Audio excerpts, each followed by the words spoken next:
Hey guys, and welcome back to this channel. In this video, I'll be showing you guys how you can create faceless AI videos using CapCut. So here there is an AI video maker.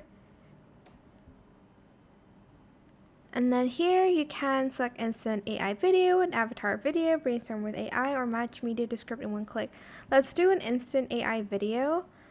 So aspect ratio, you can select the style here. Actually, let's do an avatar one. So you can also create your own avatar, but I'm gonna just use one here. Let's do this cartoon one.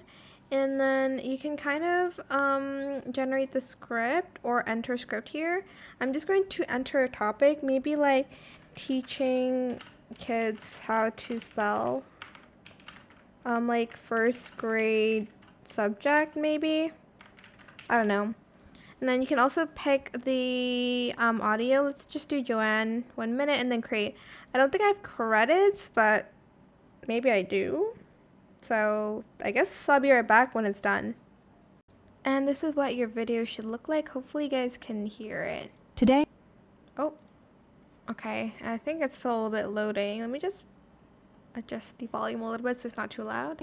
we're going to talk about how to teach kids how to spell. Oh, This is a question that I get asked all the time from parents and teachers. and then you're just going to press export. I think I did the prompt incorrectly, but obviously you can change it to your liking. I hope this tutorial is helpful for you guys. Don't forget to like, comment, share, and also subscribe to this channel if you haven't done that already. If you have any more questions about this video, just leave it in the comment section down below. I will try my best to answer them all for you guys. And if you found this video helpful, please click the thanks button as well. That is it. Thank you so much for watching. Bye.